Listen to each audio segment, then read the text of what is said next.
À tous, bienvenue, mesdames, messieurs. Après modification le 1er novembre 2019 de la loi fondamentale de 90, s'achemine-t-on vers une nouvelle modification de la Constitution béninoise. Rien n'est moins sûr, mesdames, messieurs, et pour cause, la question du mandat unique s'est à nouveau retrouvée sur la table des députés.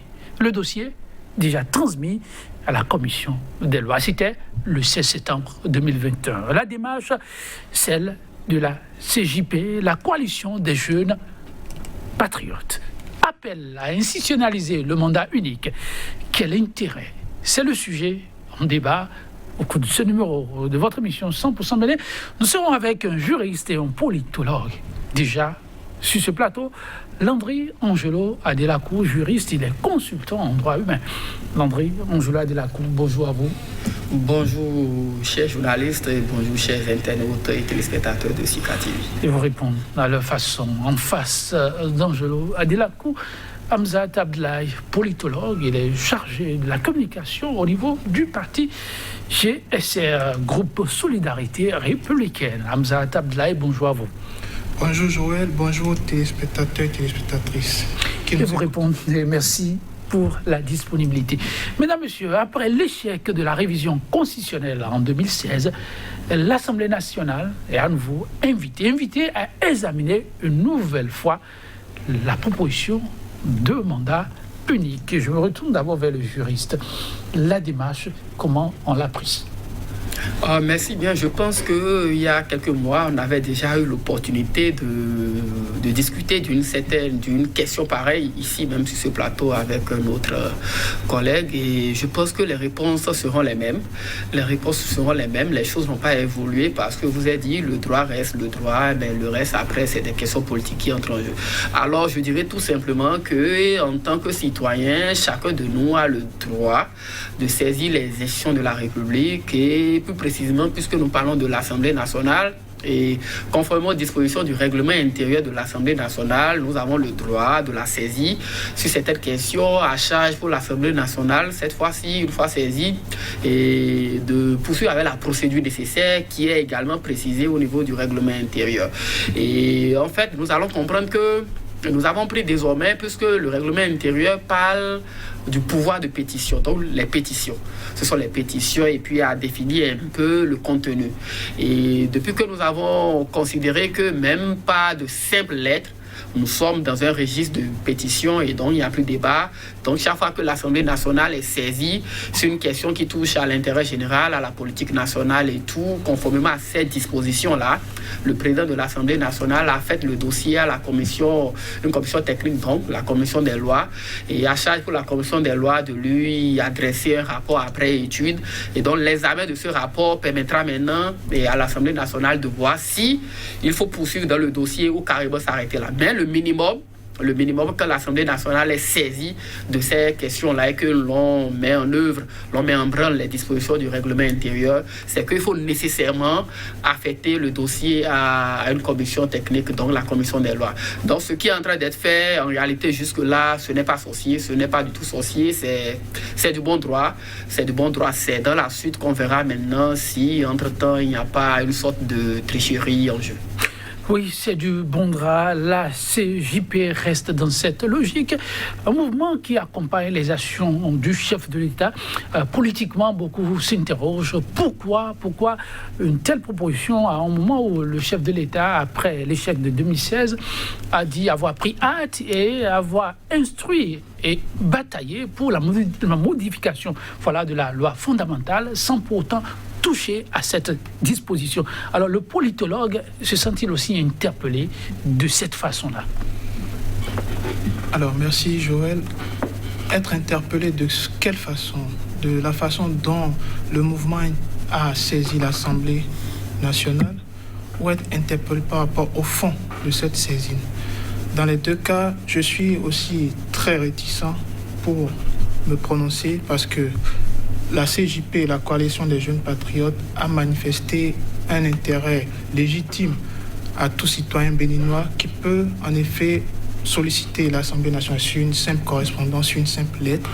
Et le président de l'Assemblée, en fonction des directives ou de l'orientation de cette lettre, va l'orienter justement vers une commission spécialisée sur la question. Et c'est commission des lois. Maintenant, par rapport au fond de cette requête, le chef de l'État, comme vous l'avez dit précédemment, les années précédentes d'ailleurs, a tenu à rassurer la population et les politiques aussi qu'il ne va certainement plus s'aventurer sur ce terrain.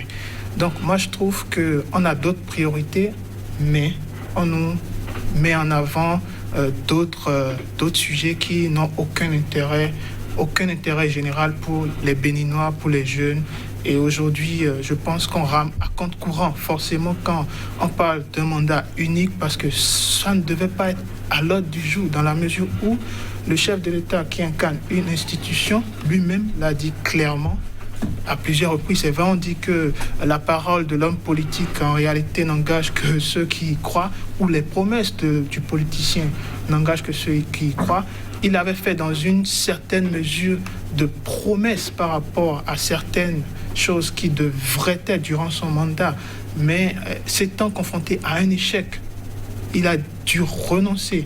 Donc aujourd'hui, quand on ressuscite la question du mandat unique, précisément d'un septennat, dans le fond, en tout cas, le débat est biaisé, le débat n'a jamais existé d'ailleurs, et pour que le débat puisse exister, il faudrait que le peuple béninois soit concerté.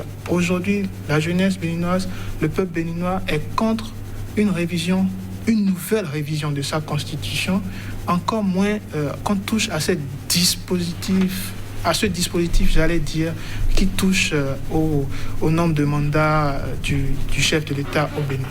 Oui, monsieur Adelakou, oui, le juriste reste citoyen, comme vous le dites. Est-ce que la question de l'opportunité qu'on semble opposer à la CJP tient vraiment, quand on sait que Kouvené sait aussi prévoir et qu'ils veulent être dans l'anticipation des choses? Ah oui, quelle anticipation. Nous voulons anticiper sur quoi? Et donc, je pense que la question de l'opportunité se pose. Nous voulons anticiper sur quoi? Et lorsque les choses sont claires, il ne faudrait pas mélanger les gens. Le chef de l'État, le président Patrice Talon, il est clair dans sa position. Il sait que ce qu'il y a lieu de faire, c'est de respecter les textes. Il faut que les jeunes... Non, c'est un peu triste, hein? Moi je parle un peu comme ça, c'est un peu triste que cela vienne des jeunes. Cela serait venu de nos aînés, que certainement je comprendrais. Mais que ce soit la nouvelle génération ou bien celle-là même qui, déjà demain ou le lendemain, doit prendre le pouvoir, se permet de se comporter ainsi, alors que nous avons d'autres priorités dans le pays. Nous voulons anticiper quoi? On n'a pas anticipé la question du chômage, on n'a pas anticipé sur la loi de l'embauche, on n'a pas anticipé sur les questions de logement, on n'a pas anticipé sur les questions de santé. Covid-19 nous a rendu visite ici et on s'est permis de fixer des frais de tests et consorts. Mais cette coalition, comme vous l'avez appelée, n'a pas... Voilà, de la CJ, quelque chose là. Donc, s'il vous plaît, ce n'est pas la CJ quelque chose, c'est la CJP. CJP. Voilà, CJP. Donc la CJP n'a pas... P. Vous faites semblant. Oh, d'accord, la coalition. Parlons de la coalition. Donc la coalition des jeunes n'a pas eu le réflexe d'écrire, de saisir l'Assemblée nationale sur des questions qui ont trait par exemple à l'emploi et autres, tout ça. Non, on n'en a pas parlé, mais on est allé parler de mandat. Qu'est-ce qu'on veut anticiper? Le chef de l'État, il a dit, et nous pensons de bonne foi, en tout cas en droit, c'est la bonne foi qui est présumée, que le chef de l'État ne reviendra pas sur ces choses-là. Et il a dit, et nous avons vu au sommet des jeunes africains ici au Palais des Congrès, il était allé et il a pris l'engagement d'être l'ambassadeur de ceux-là qui ne vont pas continuer à faire les coups d'État constitutionnels dans leur pays pour s'éterniser au pouvoir. Le chef de l'État l'a dit. Il l'a dit avant son second mandat. Il l'a dit à la prestation de serment. Il l'a dit au Palais des Congrès au sommet de la CEDEAO. Mais après cela, des jeunes se lèvent et trouvent que c'est ça là, on doit aller dire au chef de l'État. Je pense que ces gens-là sont en train de desservir le chef de l'État. Je ne sais pas si c'est fait sciemment ou bien qu'il y a des mains derrière, parce qu'il faut le reconnaître aujourd'hui, comment dire, rien n'est rien, quoi. Tout a une raison, mais je vous assure, on est en train de rien anticiper. Ce qu'on est en train d'anticiper et que ces jeunes ne savent pas, c'est l'instabilité. C'est l'instabilité et heureusement, la coalition, je parle de la coalition, heureusement que c'est une coalition qui est connue, je pense, dont l'histoire permettra de retenir leur nom et de mettre des noms sur chaque figure et de nous rendre compte que c'est des gens qui, quand même, sont nés de bonne famille, mais qui se sont permis, à un moment donné de l'histoire, parce que le droit permet à chacun de saisir l'Assemblée nationale, de vouloir créer la zizanie dans le pays. Aujourd'hui... Justement, sur cette question, ils ont dit, on est en 2021, 2022 devant... Ensuite, 2023 qui consacrera encore une nouvelle joute électorale. Et 2026 pour la présidentielle. Alors, les périodes électorales étant connues comme des périodes de turbulence par excellence, cette jeunesse pense qu'en débattre aujourd'hui permettra d'avoir du temps, de mener le débat comme cela se doit, s'il faut aller au-delà de l'Assemblée pour en débattre, que tout le monde puisse apporter sa contribution. Est-ce que cette démarche quand même n'est pas à saluer? Non, franchement, monsieur le journaliste, je pense que ça aurait été bien que ce soit un des jeunes qui soit à ma place face à mon collègue Hamzat, ou que ce soit à sa place là-bas face à moi pour qu'on puisse mieux comprendre. Vous savez pourquoi indisponibilité, malheureusement? Vous savez pourquoi? C'est dangereux, c'est suffisamment grave ce que ces gens sont en train de faire. Parce que nous avons fait des réformes par rapport aux élections. Lorsqu'on a posé un diagnostic que tout le monde ne partage pas, il n'y a pas de souci, pour dire que nous faisons assez d'élections, ça nous coûte cher, il faut organiser, il faut aligner les mandats. Je ne sais pas si ces jeunes-là étaient dans le pays. On a dit qu'il faut aligner les mandats. Nous sommes allés à la révision parce que nous voulons aligner les mandats. Et l'alignement des mandats a eu comme conséquence l'augmentation de 45 jours au mandat du chef de l'État qui est là, M. Patrice Talon. Ces jeunes n'étaient pas au pays. Donc, pour sauver les mandats, c'est ça, les gens ont manqué d'analyse. Pour sauver les mandats, on n'avait pas autre choix que ce qui était proposé là. Il y avait une conséquence de 45 jours. Et on a crié ici que ce n'était pas techniquement bien.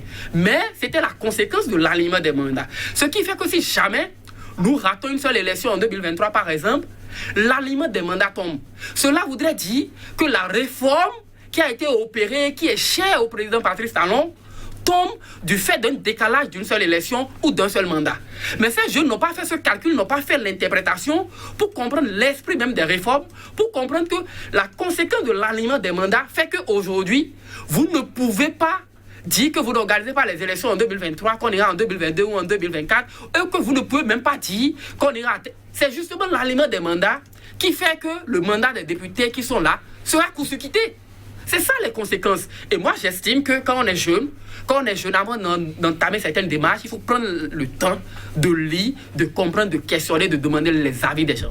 La conséquence, aujourd'hui, la réforme majeure, c'est l'alignement des mandats. Et la conséquence, c'est ce que nous avons vu, 45 jours, on va court-circuiter le mandat des gens, on ira aux élections en 2023 pour pouvoir sauver les élections ensemble en 2026 et autres. Je pense que les jeunes, ils ont manqué d'analyse, parce que s'ils nous ramènent à ce niveau, c'est que désormais, il faut ramener 7 ans dans le jeu. Et si on ramène 7 ans dans le jeu, ça pose également un problème. Parce que finalement, entre autres conséquences, c'est la création du poste de vice-président. C'est ça, les réformes. Je pense que, franchement, ces jeunes, je suis désolé, ils n'ont pas maîtrisé, ils ne maîtrisent pas, ils n'ont pas compris l'esprit des réformes, pas que nous partageons toutes les réformes, mais ils n'ont pas compris l'esprit des réformes. Et je pense que le chef de l'État et ceux qui sont au pouvoir, les régimistes, ceux qui sont là, les rupturiens et autres, doivent pouvoir rassembler ces jeunes-là, surtout les jeunes des partis politiques de la mouvance, et leur expliquer clairement l'esprit des réformes. Maintenant, si ils n'ont pas le temps pour se l'expliquer, il n'y a pas de souci. Ils peuvent nous appeler, comme nous sommes tous des frères dans le pays, on peut avoir des opportunités de discuter entre nous et demander leur avis, quelle est leur compréhension des réformes. Avec cette attitude, je pense que le chef de l'État, il doit être élevé là où il est actuellement, parce que il se rend compte que les jeunes pour qui et au nom de qui il a pris l'engagement de faire certaines réformes n'ont pas compris les réformes. Ils n'ont pas compris. Or, le chef de l'État, c'est des choses, en tout cas pour le personnage que nous suivons à la télé, c'est des choses qui l'énervent. Il n'aime pas ça. Le chef de l'État, il est méticuleux. Le chef de l'État, il est cohérent. Il adore l'élégance. Il adore que les gens se comprennent dans quel sens il va. Aujourd'hui, cette démarche de ces jeunes, si peut-être ils sont téléguidés, je ne sais pas, mais cette démarche prouve que ces jeunes, en réalité, ne comprennent pas l'esprit des réformes. Ils ne le comprennent pas. Et là, je pense que ce qu'il y a lieu de faire, c'est au niveau des partis politiques, si c'est des jeunes politiciens, pour que les partis politiques puissent davantage investir dans l'éducation de leurs membres, de leurs militants. Si on avait investi dans leur formation à la base, je parle de formation en tant que partisan et je ne remets pas en cause leur capacité intellectuelle. Non, en tant que partisans, ils auraient compris pourquoi est-ce que nous avons allié les mandats et qu'est-ce qui a amené à créer le poste de vice-président. Quand est-ce que le poste de vice-président devient vraiment un poste utile, un poste de poids pour notre pays? Quand est-ce que, et je pense qu'aujourd'hui, avec leur démarche, je le redis une fois encore, c'est de leur droit. Mais quand on fait l'analyse globale, l'analyse politique, on observe, on est un peu inquiet quant à la capacité de ces jeunes politiciens. Voilà, c'est un sujet d'ordre politique. Une fois encore, M. Hamzat, vous êtes interpellé. Est-ce que M. Landry Adelakou, en faisant son analyse, ne reste pas purement technique? Parce qu'en politique, parfois, dit-on, ce qui paraît raisonnable pour le commun des mortels ne l'est pas forcément. Alors, quelle lecture doit-on en faire? Alors, il faut dire ce que mon confrère a dit. Dans l'ensemble, en tout cas, c'est subjectif, mais dans son subjectivisme, dans sa subjectivité, il est resté objectif. Heureusement, d'ailleurs. Mais pour aller dans le fond du sujet, moi je pense que cette coalition de jeunes patriotes dont on parle, on devrait moins en parler parce que leur requête est dénuée de toute objectivité. Quand on se met dans le fond de la question, on se rend compte qu'ils n'avaient pas pensé en amont à ce qui pourrait arriver si éventuellement cette loi est discutée éventuellement à l'Assemblée et proposée en temps par les députés pour être votée à l'Assemblée comme une loi. Mais on en est loin. Pourquoi dites-vous qu'ils n'en ont pas idée? Mais ils n'en ont pas une grande idée parce que quand on parle d'un septennat ou d'un mandat unique, mais c'est le bouleversement de notre système politique, c'est le bouleversement de notre démocratie. Notre démocratie s'est construite sur cette base-là du mandat présidentiel sur 5 ans. On peut renouveler ce mandat une seule fois et ça s'arrête là. Mais cette base-là ne peut pas être rompue. Et le chef de l'État l'a compris quand il est venu au pouvoir en 2016. Il a compris que cette loi de notre Constitution, de notre loi fondamentale, est le socle de notre démocratie, en quelque sorte. Donc, il a compris qu'il ne pouvait pas aller plus loin que ça. Et il s'en est arrêté là. Je ne sais pas si en temps, les idées ont mûri dans sa tête et on ne peut pas savoir ce qui se passe derrière ces jeunes-là. On ne peut pas savoir qui alimente leurs pensées. C'est pour ça que je disais qu'on arrête de parler de ces jeunes. Pourquoi ne pensez-vous pas que ça peut venir d'eux aussi? Parce que s'ils avaient pensé déjà, ils auraient pu penser à la question de l'alignement des mandats, par exemple. Ils auraient pu aussi penser à la question de savoir est-ce que 7 ans pour un président en une seule fois n'est pas un frein pour la démocratie béninoise qui est axée sur un régime présidentiel. Ils devraient se poser la question. Moi, j'ai vu les Est-ce que le politologue le dit sincèrement quand on sait que c'est vrai, la Constitution béninoise a institué le quinquennat renouvelable une seule fois, mais c'est toujours sur cette base que le chef de l'État, en exercice Patrice Talon, a souhaité pouvoir faire un seul mandat et l'institutionnaliser. Et il a dit, si ce n'est pas le refus des députés, c'est ce qui aurait pu être fait. Pourquoi ne pas l'essayer maintenant? Pourquoi alors? Je réponds à votre pourquoi pas un pourquoi. Pourquoi un président élu pour 5 ans serait moins président qu'un président élu pour 7 ans? Encore qu'ils ne l'ont pas dit. Et ils n'ont pas manqué d'avancer des arguments. Les arguments avancés ne tiennent pas la route. Vous pouvez leur demander leurs arguments, les points qu'ils ont énumérés comme raison. Un président élu sur 7 ans, c'est de faire des économies. Mais c'est burlesque.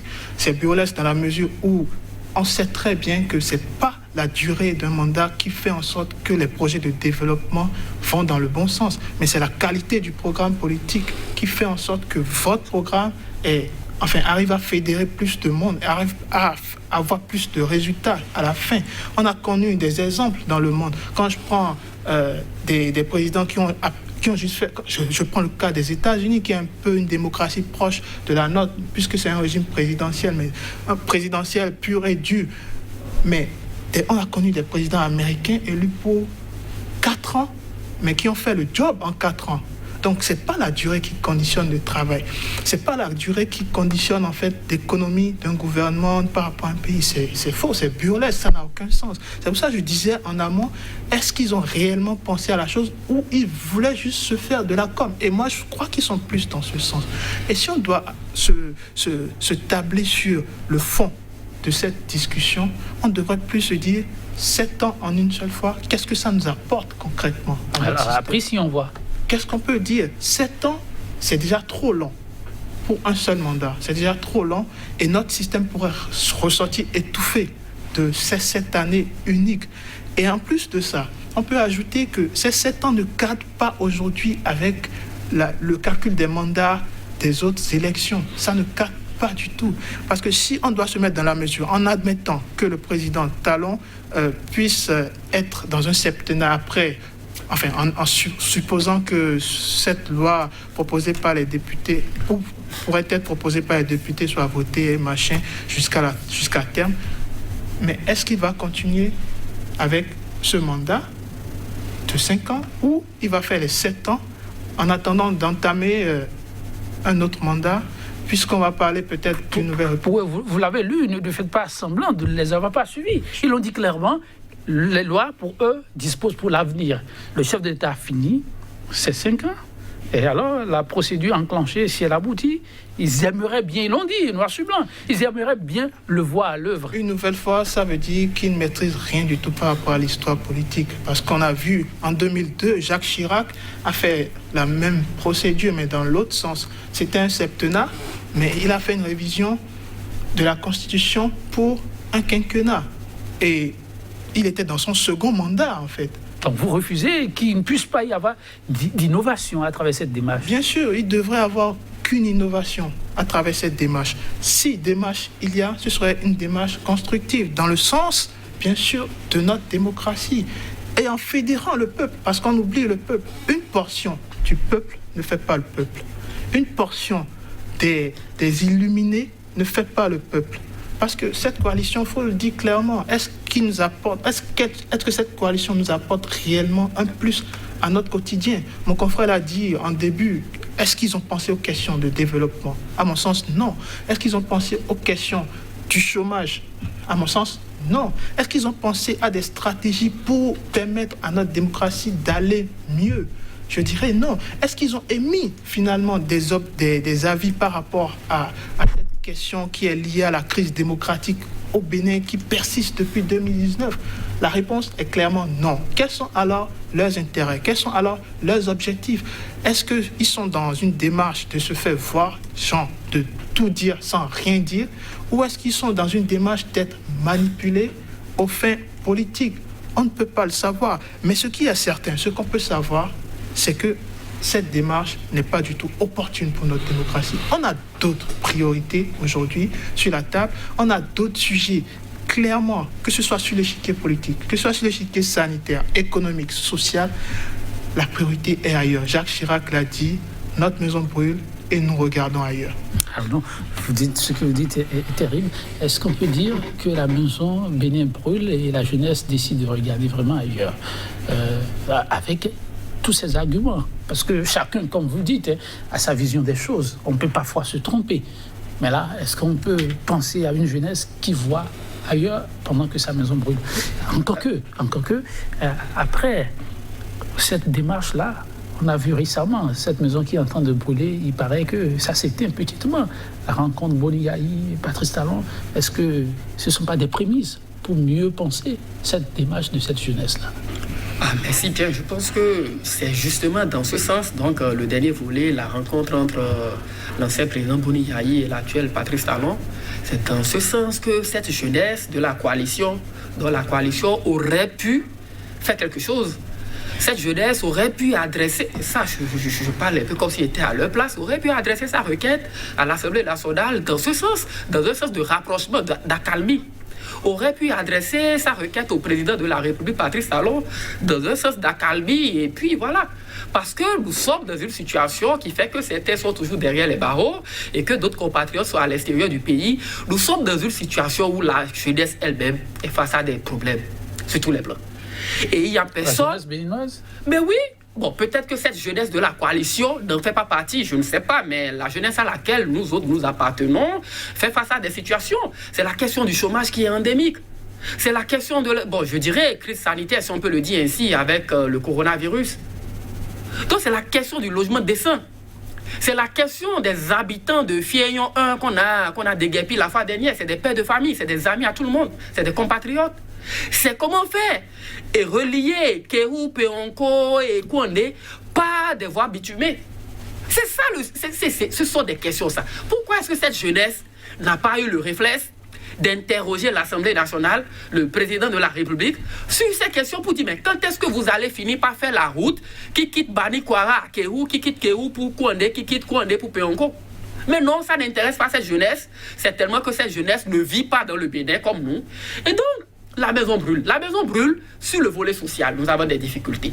Pourquoi est-ce que cette jeunesse ne pense pas, parce que j'estime, pour les avoir lus, c'est des gens qui étaient à l'école, tout comme nous. Pourquoi est-ce que cette jeunesse ne pense pas qu'il est temps que notre État essaie de réhabiliter nos universités et que nos universités ressemblent quand même à des universités, non à des taudis, à des ghettos?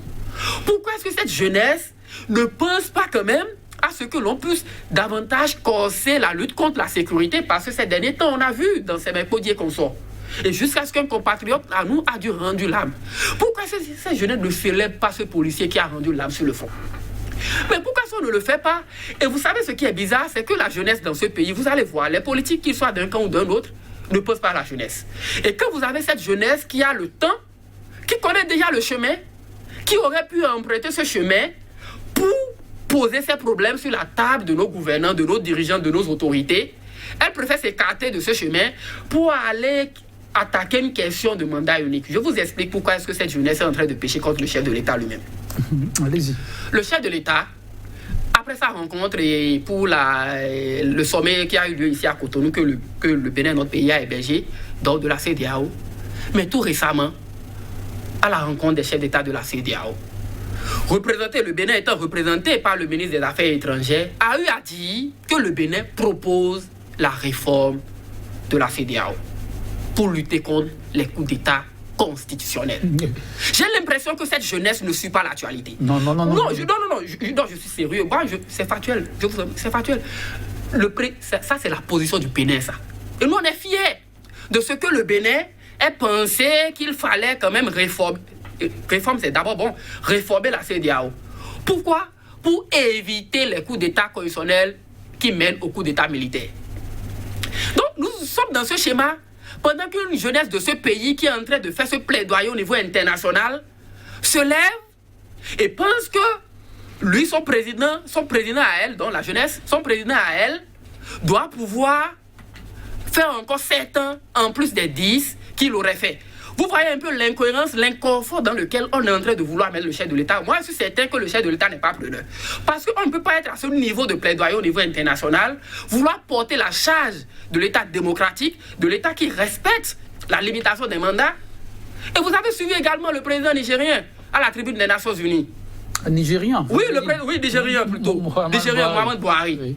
Qui a encore insisté sur la question des limitations de mandat. C'est une philosophie qui rencontre la philosophie du président Patrice Talon. Donc quand on est dans cette philosophie, je me demande s'il n'y a pas un autre problème. Comment est-ce qu'on peut être dans cette philosophie et ne pas comprendre que celui pour qui vous êtes en train de vouloir faire ça a déjà sa position. Aujourd'hui, il faut le réaffirmer, il faut... Le président Patrice Talon est à son second et dernier mandat. Il ne faudrait pas que on vienne pour des questions données vouloir embrouiller le système. Le système a suffisamment eu de problèmes jusque-là. Il ne faudrait pas que l'instabilité, les violences électorales viennent encore du fait de la jeunesse, parce que on nous dira après que on n'était pas partant pour un mandat de 7 ans et que c'est le peuple, c'est la jeunesse qui a voulu. Il faut faire attention. Mais vous savez pourquoi cette jeunesse est autorisée à faire ça? C'est la conséquence d'une décision du juge constitutionnel.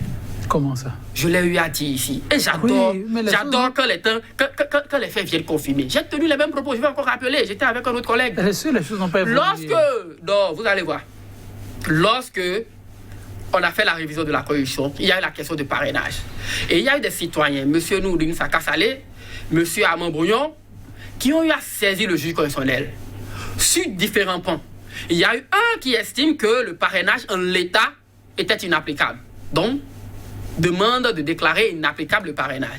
Il y a un qui, se fondant sur les dispositions de la Charte africaine, a conclu que la révision elle-même était contraire à la Constitution et tout. Et que les questions de 45 jours et autres, c'est des questions de principe. J'ai entendu des juges dire, mais ça ne veut rien dire. Non, c'est des questions de principe. Et donc, ils ont envoyé ces questions devant le juge constitutionnel, qui avait déjà balayé du revers de la main la jurisprudence de 2006, qui a érigé en principe à valeur constitutionnelle le consensus national, et qui a précisé que même en cas de révision, même au référendum, les options fondamentales de la conférence de 90 sont intouchables. Donc, l'intangibilité du mandat, de la limitation du mandat à 5 ans, renouvelable une seule fois, comme l'a rappelé mon confrère Hamza tout à l'heure. Mais puisqu'on a déjà balayé cette jurisprudence, et qu'après, grâce à M. Nouril Saka Saleh, M. Abba Boyon, et le docteur Nader. Et le docteur Nader Kokode, j'allais oublier, oui, je l'ai cité aussi parce que j'avais une émission sur ça. Oui, le docteur Nader Kokode également, ils étaient 3. Donc, grâce à ces 3-là, le juge constitutionnel a dit que lui, et ça je le rappelle encore, c'est ça là où le droit est bon, ça nous rattrape toujours, que lui, juge constitutionnel, il n'est habilité qu'à connaître de la procédure, parce que la Constitution a fixé la procédure, les modalités de sa révision. Est-ce que cette procédure fixée dans la Constitution est respectée? La réponse, c'est oui. Il n'est habilité qu'à connaître des prérogatives, des dispositions du contenu de l'article 153 de la Constitution, qui parle de la forme républicaine de l'État et de l'intégrité du territoire national.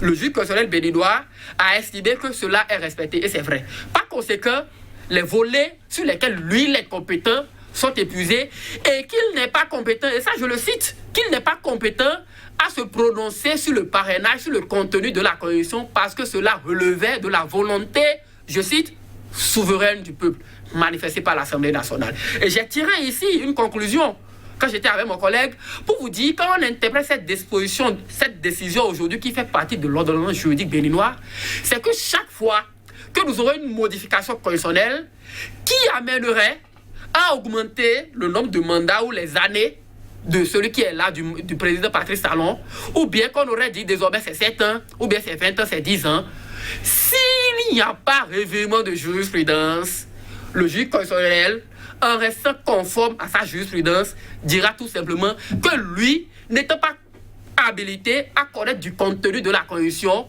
il ne veille que la forme républicaine de l'État, la laïcité de l'État, est-ce que la procédure est respectée? C'est tout. Donc, tout ce qu'il y aura comme contenu, il ne pourra pas se prononcer là-dessus. C'est là le danger. Et je l'ai dit, et je le redis aujourd'hui. Je le disais, elle m'a pas compris, mais je le redis aujourd'hui. C'est là le danger. Parce que le danger aujourd'hui, c'est que si cette procédure passait au niveau de l'Assemblée nationale, je vous assure, nous allons juste constater. Parce que quand ça va passer, l'Assemblée nationale va finir par faire sa révision en respectant la procédure définie dans la Constitution.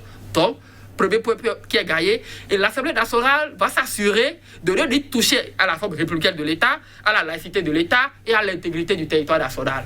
Et ce sont les points sur lesquels le juge constitutionnel se prononce. Donc on va envoyer le test devant la cour de Gary, donc le juge constitutionnel. Le juge constitutionnel verra que la procédure est respectée, la laïcité, la forme républicaine, l'intégrité, et par conséquent, contrôle de constitutionnalité. Et maintenant, il reviendra au chef de l'État de promulguer. Donc, vous voyez un peu le sens, le danger qui nous guette si entre-temps, alors qu'on serait resté avec la jurisprudence de 2006, qui a érigé le consensus national comme principe à valeur constitutionnelle, qui a dit que l'on ne peut toucher aux options fondamentales de la conférence de 90, et on a été jusqu'à le fixer dans la loi organique sur le référendum. On serait resté dans ce cadre juridique qu'on connaissait, que même si ces jeunes-là s'amusaient à aller à l'Assemblée nationale, nous allons d'abord constater un premier niveau, absence de consensus, donc il y a blocage. Aussi carrément, cela passait, ça arrive chez le juge constitutionnel, il va juste constater qu'il y a ce qu'on appelle un principe à valeur constitutionnelle. La limitation de mandat, on ne saurait y toucher, donc on balaye ça. Mais aujourd'hui, puisqu'on a déjà sauté toutes ces jurisprudences, alors il y a de quoi ce que si jamais l'Assemblée nationale donnait le quitus à ces jeunes-là, je vous assure, la révision, elle sera consommée et le chef de l'État pourra effectivement faire 7 ans. Une analyse qui nous permet d'aborder le second volet de cette émission. Alors, quelle issue possible pour ce test de loi? Avec ces verrous supposés sauter, la posture du juge constitutionnel les députés qui ont désormais à choisir. Alors, votre question, elle est essoufflante. Parce que... Il faut essayer d'y répondre avec les éléments qu'on a aujourd'hui. Essoufflante dans la mesure où on ne va certainement pas en arriver là. On n'ira pas jusqu'à... Vous faites une prière, c'est ça? C'est pas une prière, mais il faut être objectif dans nos analyses. Avec qui? Dans l'analyse que je fais aujourd'hui, c'est que cette requête n'a pas de sens, n'a pas de fondement. Et sur la base juridique et sur la base de notre loi fondamentale, ça n'a aucun sens. Alors, en supposant, dans un premier temps, que ça puisse passer, évidemment, ça va susciter le débat autour de la table des parlementaires. Et bien sûr, ça ne va pas pouvoir se faire parce que le peuple, je le redis, ne peut pas accepter que ce genre de choses se produisent aujourd'hui, en 2021. Si la procédure est respectée, que pourra le peuple? Non, mais il y a la Constitution... en tenant compte des institutions, l'émanation du peuple, la représentativité, c'est encore les députés. Si les députés, après réflexion, en écoutant peut-être cette jeunesse, se convainc de ce que c'est bien pertinent. Alors, nous avons... Peut-être un ajustement, sait-on jamais. Et il y a M. Alain Lacon qui disait, oui, le chef d'État a dit qu'il ne veut que faire 2 mandats. OK, on est d'accord là-dessus. Et que les 3e mandats amènent souvent des problèmes. La jeunesse, elle, propose que ce soit Patrice Talon qui vienne expérimenter ce mandat de 7 ans. Cela suffit qu'il finisse 10 ans, ça lui fera 17 ans. Bon, encore que quelqu'un a fait une prophétie.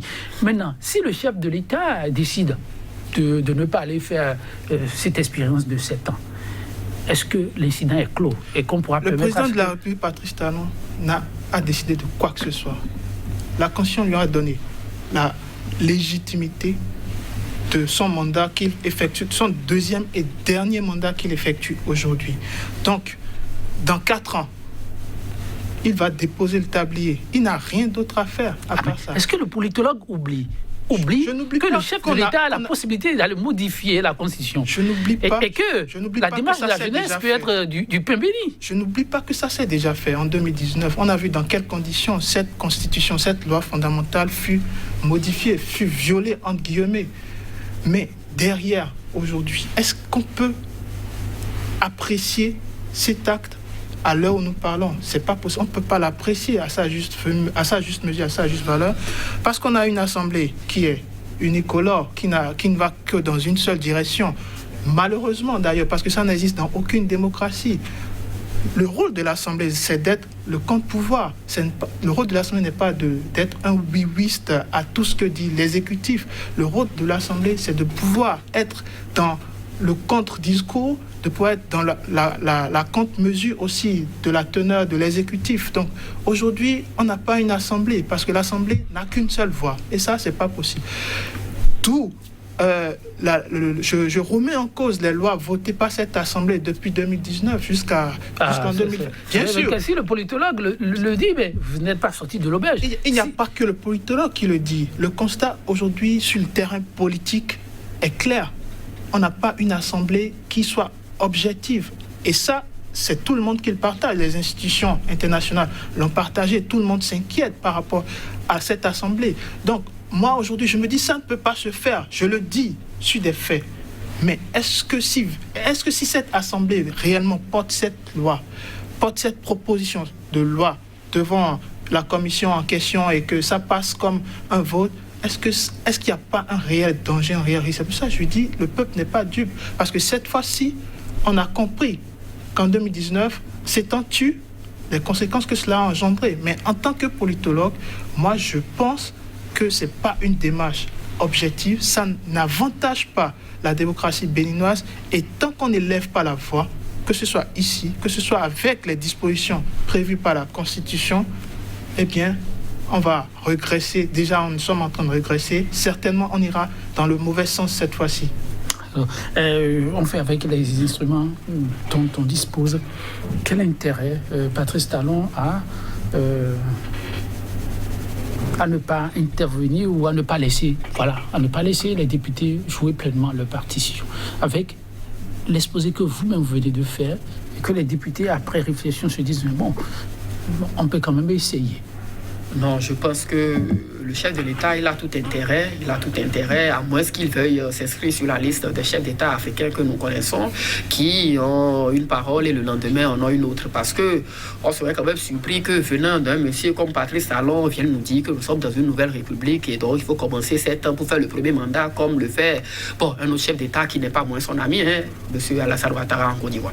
Donc, je pense qu'il a tout intérêt à ce que cette procédure n'aboutisse pas. Et Hamzat l'a dit, vous savez, je pense qu'après que cette procédure ne va pas trop aboutir parce que c'est une distraction carrément. C'est une distraction et moi, je félicite ces jeunes qui quand même ont eu le courage de le faire. Cela voudrait dire qu'ils connaissent déjà la voie. Ils peuvent faire des choses plus utiles pour la République.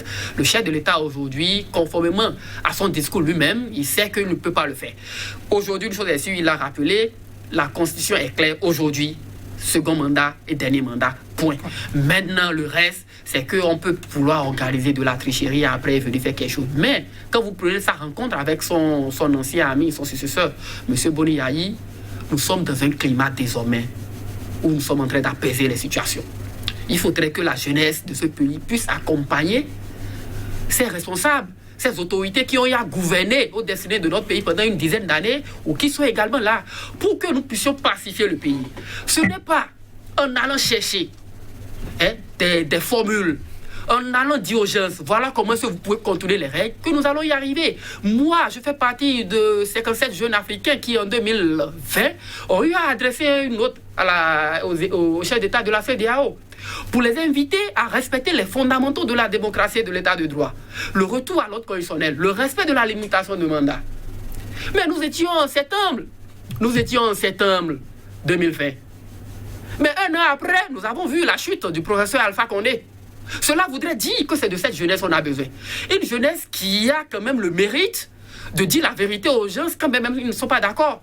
De leur montrer le droit chemin pour que lorsque ces gens-là auraient chuté, on puisse leur brandir la lettre d'avant pour dire, Monsieur le Président de la République, voici la lettre que nous vous avions adressée. Si vous l'aviez lue et l'aviez appliquée, vous ne seriez pas aux mains aujourd'hui de la junte. C'est de ça il est question. Il ne faudrait pas que la jeunesse puisse quand même encourager le chef de l'État, induire le chef de l'État en erreur. Je pense qu'il est en train de suffisamment bien faire pour le pays. C'est vrai, on n'est pas trop d'accord, mais ce qui est là aujourd'hui, c'est des questions de développement. L'emploi de la jeunesse, les routes, l'eau, l'électricité, la paix et l'union. Il faudrait que j'insiste, il faudrait que ceux qui sont derrière les barreaux puissent aller retrouver leur famille.